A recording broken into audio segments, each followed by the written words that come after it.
So this is continuation of lab 8. So your starch agar plates have incubated for 7 days and you should see growth in that pattern of an X. And so now we're going to stain those plates using the iodine to determine if there is any enzymes that do hydrolyze starch in any of the bacteria that you selected. Before you start this section of the lab, remember to disinfect surfaces, wash your hands, and of course wear your appropriate PPE. So this is the continuation of Laboratory 8 Selective Media Experiment 1. And so these are my starch agar plates that I put bacteria on. So I have 4 plates just labeled A through D. And so now you can see that I have growth in the pattern of an X on each one. And so what we want to look for now is if any of these bacteria can actually hydrolyze, or it's a fancy word for break down starch. So because these are starch agar plates, as you might guess, in the media itself is some starch. And so some bacteria have the ability to use starch as a nutrient source, so they can hydrolyze starch. And so iodine, which you have from the gram stain, will react with starch to form kind of a darker color.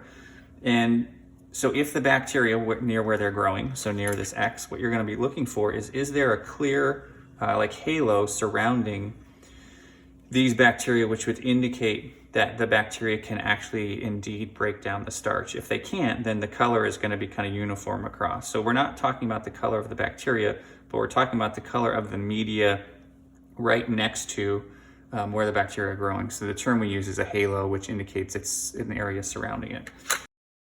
So we're going to use our pipette pump to transfer about 2 milliliters of the iodine solution to each of those starch agar plates.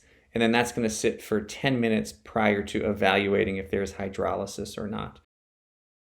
So clear areas will indicate a hydrolysis of the starch. So I'm just going to draw up some of this.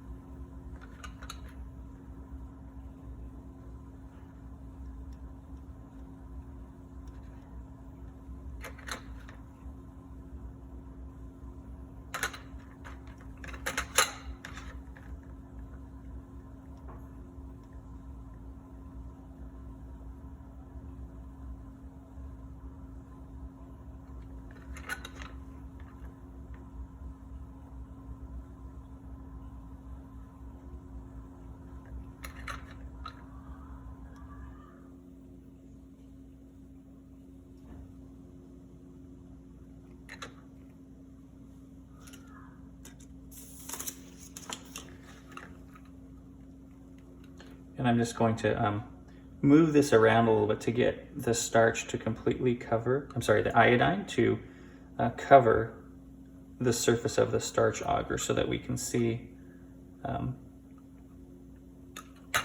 if that process of hydrolysis has actually taken place or not.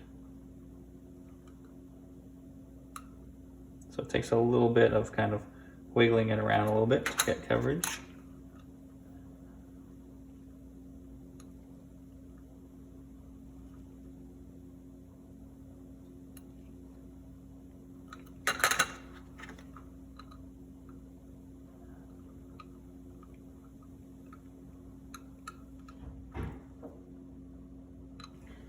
And then these are going to sit, and then I'll see if there's a clearing or not as the time continues to pass.